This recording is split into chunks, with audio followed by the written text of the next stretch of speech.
మిత్రులారా అందరికీ నమస్కారం. నన్ను నారాయణరావు గారు ఈ సుధాకర్ని పిలిచారు.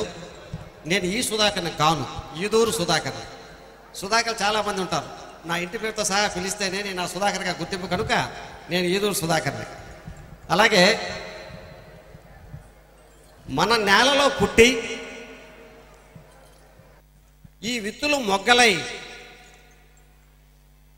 అమెరికాలో పుష్పించి మళ్ళా తమ జన్మభూముల్లో సువాసన వెదజల్లుతున్నటువంటి మా తానా సభ్యులందరికీ నేను మనస్ఫూర్తిగా అభినందనలు తెలియజేస్తున్నాను.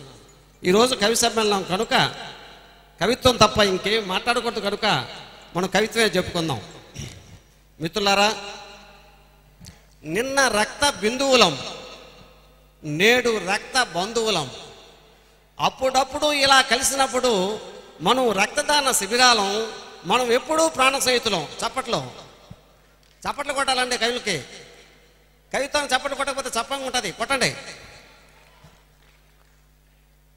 నా కవిత్వం పేరు జీవితం. దీంట్లో బాల్యంలో హాస్యం ఉంటుంది, యవ్వనంలో శృంగారం ఉంటుంది, వృద్ధాప్యంలో విషాదం ఉంటుంది. ఈ మూడు కలిపిందే ఈ కవిత. ఈ మధ్య రాత్రులు పట్ట పగళ్ళవుతున్నాయి. ఎవరి కోసమో తెలియదు కానీ కళ్ళల్లో కాయలు కాస్తున్నాయి. కళలు కళారూపాలై కళ్ళ ముందే నర్తిస్తున్నాయి.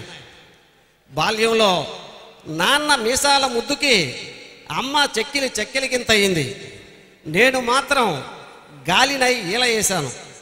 బుడి నడకలతో ఒడివడిగా బడినయ్యాను.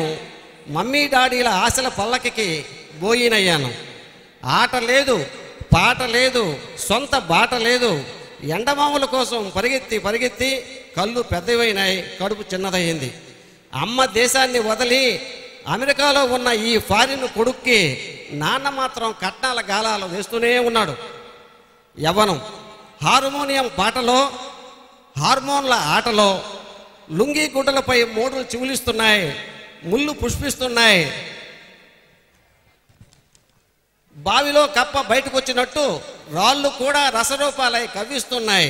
పందులు కూడా అందంగా ఆకర్షిస్తున్నాయి. వృద్ధాప్యాన్ని పలకరిద్దామంటే ఉరుకులు పరుకులుగా బాల్యం లగెత్తుకొస్తుంది. పోనీ బాల్యం పలకపై బలపాన్ని అవుతామంటే పలక బల్లున పగిలి మరణం ఉంచుకొస్తుంది. ఎందుకో ఈ మధ్య రాత్రులు పగళ్ళవుతున్నాయి, కళ్ళల్లో కాయలు కాస్తున్నాయి, కళలు కళారూపాలై కళ్ళ ముందే నర్చిస్తున్నాయి. నమస్కారం.